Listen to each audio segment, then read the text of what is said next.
Get ready to fight from within. You're about to go behind enemy lines. Roger, 3-2. Goliath copies all. Go ahead. Target is surrounded by multiple firms entering what appears to be a residential area.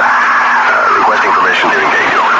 From the People's Republic of New York City, you're now going behind enemy lines with Gene Baradelli and Russ Gallo.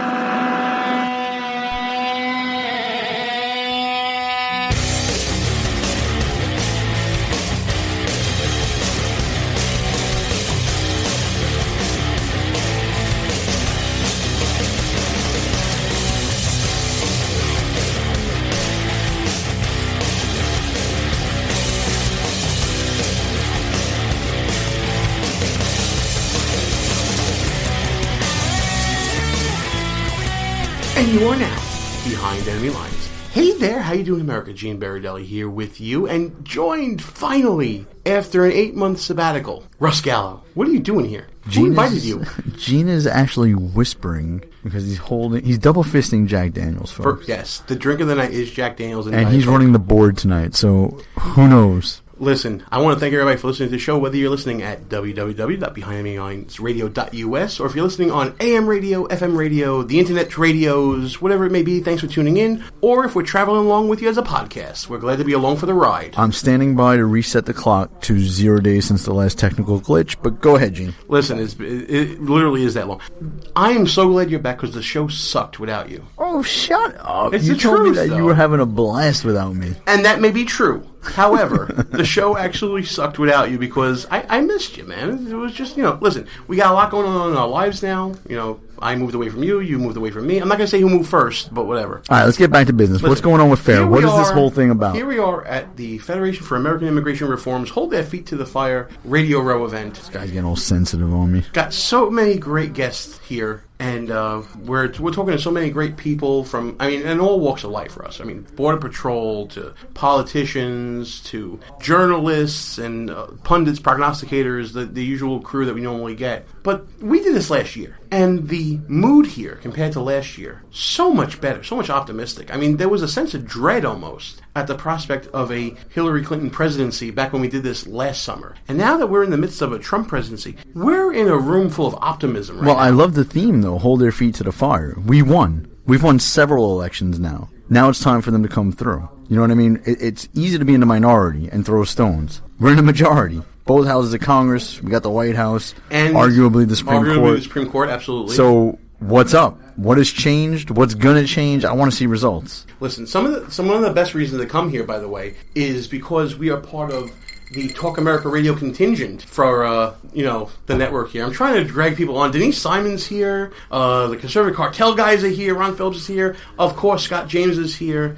Denise is walking by. The lovely and beautiful Denise Simon joining us on the show. I literally pulled her over. Yeah. Because it's 2 Drink Minimum This Radio. is what Gene does, by the way. This is horrific when it happens to me. I just want to invite new friends, cross-promote. Yes. This is what we do here, right? Absolutely. So, this is your first time here, right? It is. And how you finding it? And don't say with a map. It's remarkable. You just said it a minute ago, but all walks of life. Every kind of sector is represented here, so you get a very broad view of position, and holding the feet to the fire is really the challenge of the day. It meant something different last year than it did this year. This year is more positive because we're holding our own peoples to fire. Well, there's a cloud that's been lifted here, so there's a different kind of outlook or spirit or attitude, but now it's kind of like, all right, now it's been served up to us, and now what do we do with it? And this is where the rubber hits the road, and we got to start throwing the first punch, and I'm not sure we've thrown the first punch yet. Russ, you're getting lost in a lot of ways. Just want to say. In a lot of ways with the dog that caught the car. Now what?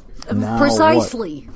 That's precisely right. Like you said, we got a wide cross-section of America. Did you ever think you'd find 2 conservative guys from Brooklyn at one of these things?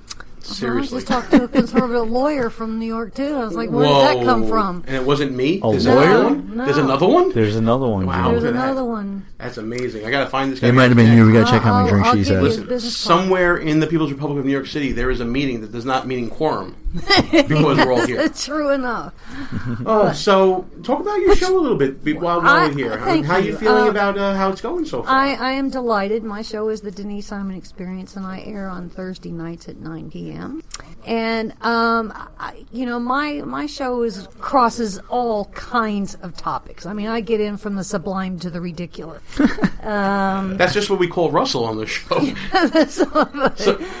This one is kind of interesting because this will end up being a series for me because my show's 2 hours, and so I wow, that's impressive. That's tough. I do 30-minute segments, and so this will be kind of like a chapter and verse for my listeners for a long while. But that's a good thing because they get to hear so many other voices. I had an immigration attorney on. We got the top dogs here from FAIR, and then we got the sheriffs and the border patrol people and the policy people. Those are all big things. But my concentration is of the abuse of the system, and I don't think we've cleaned that up yet because we have been so emotional about all these other things that we are not cleaning up the policy part of it, and we're not cleaning up the dollars that are spent in this. So that's one of my big concerns. Once the dollars start drying up, then I think things will change dramatically. What say you? I mean, how do we dry up the dollars, though? That's the challenge. Once you start funding something, how do you not fund it? Therein lies where you got to hold the feet to the fire. I mean, USAID gives billions out that we can't account for, that goes to crazy things. The Meredith Initiative going into Mexico, nobody's accounting for that. The Millennium Challenge, all these grants. I mean, we're talking probably in a spectrum of $1 trillion or so, and there's no accountability. You can't FOIA most of that stuff either. And the problem is, this is an issue. Go ahead. What were you going to say? Well, no, I was going to say, it is an issue. And when the dollars dry up, then things will start changing. But it's an issue that is so underreported in mainstream media. There's always going to be stories about the economy. There's always going to be stories about national security. But they're never put into the context of what we've been hearing here at FAIR. You're never going to hear about the stories of Border Patrol agents and what they have to face and how it takes 30 minutes for backup to get to them. You're never going to hear that on a news broadcast. And if you are, it's not going to be in the context of the money that is going out to all these different things that you've been talking about here. What you hear is you'll hear the wall. You'll hear maybe something about sanctuary cities, and it'll normally be for sanctuary city. What we are hearing here at FAIR is the news that doesn't get out. This is why FAIR is so great at what they do here. This is the news that doesn't get out, and they dedicate so many hours of airtime by gathering all of us hosts here together. And honestly, lavishing us with this beautiful setting in the hotel that we're at, and saying, listen to these stories. And an inventory of people to talk to. I think their inventory of people that they presented to us was a gift, because, I mean, they have given us that cross-section. People that we otherwise wouldn't have necessarily dug up, and rightly so. Oh, there's no way we could gather this many guests and have them all on one show. No. I mean, Russ doesn't have anything to do with booking or anything like that, but No, he but leaves all that to me. But booking aside, which obviously tremendous work, the right really has taken a hold of social media and new technology, and I don't think they get the credit. I don't think we get the credit we deserve in the mainstream media. I mean, I remember when Barack Obama was running for office and they said, his social media presence is tremendous. First of all, Donald Trump's media presence is insane. Twitter. But look at all these, upstart podcasts or podcasts that are also casted onto actual terrestrial radio. It's mostly right-wing, right of center shows. We've built a great bench, haven't we? And that becomes that's a double-edged sword, because we have these tools now, and we better start delivering the message, and then if we don't, then it's our own fault. And to manage all of that is huge. And speaking of delivering the message, we're going to take a quick break, but when we come back, we're going to start our cavalcade of interviews that we've done here, Russ, for part 1 of Behind Enemy Lines, Hold Their Feet to the Fire with FAIR. Denise, give them the information about your show one more time before we wrap it up. Thursday nights, 9 p.m., Talk America Radio, and my flagship is WDDQ. But thank you. Fantastic work you do. I love listening to your show, Behind Enemy Lines. Gene and Russ, back behind enemy lines. Russ, this has got to be the biggest guest in the history of the show. And we've been doing this, 7 years now? Without a doubt, the best get ever. A New York hometown favorite for sure. Oh, you guys are awesome. Thank you. Michelle I'm so Malkin, humbled. I can't even come up with an introduction. The things I could say, conservative blogger, best-selling author, founder of so many great startups like Hot Air Twitchy, Michelle Malkin Investigates on CRTV now. How many hours a day do you work? It's absolutely amazing. This is probably the kind of trickiest illusion, because it looks like I'm working all the time, plugged in 24/7. But about 10 years ago, I decided to pull the plug on the swamp here. I was here in D.C., up and down the Acela, every weekend, and my kids were really small at that point, and I just did not want to live that kind of lifestyle where you're just wholly consumed by politics all the time. We see what happens when you do that. You end up like that crazy guy who shot Steve Scalise, right? And I just wanted to get away from that and remind myself that I wanted to be in a place where you work hard, but you play hard too. And so it looks like I'm online all the time, but a lot of times I'm tweeting from a hiking trail or fishing or at the grocery store.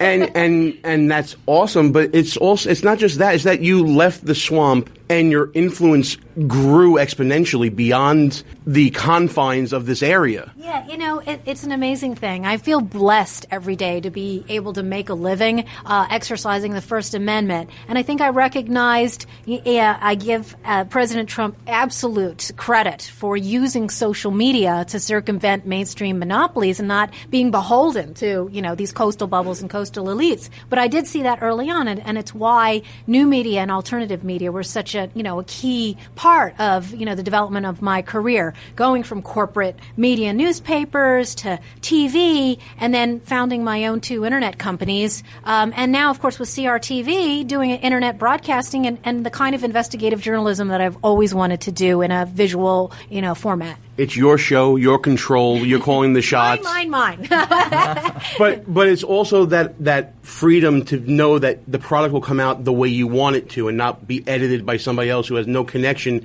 with what your vision is. Yeah, and you know what? So many times in life, of course, we have to live and operate in other people's frames and boxes. And I certainly love the 13 years that I spent as a Fox News contributor yelling at liberals and yelling about liberals. I think it's necessary, and we have to do that. And we've enjoyed watching it very well. Thank you. I appreciate that. And, and going into Lions Dens like The View or The Today Show, and that is necessary, but it's not everything that I do. And to be able to do long-form investigative journalism, which is what the CRTV show is about. We just wrapped season 1 with 13 one-hour-long episodes each. We're heading into season 2, and, I'm trying to evangelize. People complain about fake news all the time. They need to know that they have many more choices than they ever had. All right, so I can't think of a better place to bump into Michelle Malkin than at an event focused on immigration. Yeah. One of the first books I read right after 9/11 was Invasion. Awesome book. If you want to find it on Amazon, I highly recommend reading it. So you outline in the book the failures back in 2002 and prior to 9/11. Where are we at today? Well, there's been a sea change, a cultural shift, and you can feel it. It's palpable here in Washington, D.C. And after tirelessly hammering our way at this message after 9/11 that we needed to treat immigration first and foremost as a national security issue, finally, we have somebody in the White House that believes that in his bones. Now, he's up against a lot of opposition and obstructionism, not just from the left, not just from the open borders funders like George Soros, but unfortunately, a lot of the Republican Party establishment as well. That's not a surprise, and it's not a battle that we have, that is unfamiliar to those of us who fought the amnesty that was tried to ram through down our throats by George W. Bush and Karl Rove. So change and reform might not happen as quickly as I wanted at 200 miles an hour, but we're getting there. And, this week we've got these 2 major bills trying to turn back the sanctuary cities and sanctuary states in this country, outlaws. And that really should just be the start. I don't want these to be sort of tokens that are tossed like crumbs to ordinary Americans who want to see Trump fulfill all of his promises. We saw firsthand in the People's Republic of New York City, yeah, right. as we like to call it on the show, Bill de Blasio and his New York City ID, $50 million wasted to have undocumented immigrants be able to have a municipal ID. Now they're even talking about creating a separate municipal ballot so that those people and New York City ID can vote in municipal elections. It's it's bizarro land in New York City now. So while, case law and the No Sanctuary for Criminals Act can do something for funding, there's still this defiance in these entrenched urban areas that I can't see breaking at this point. Well, Gene, you're absolutely right that the resistance exists at every level of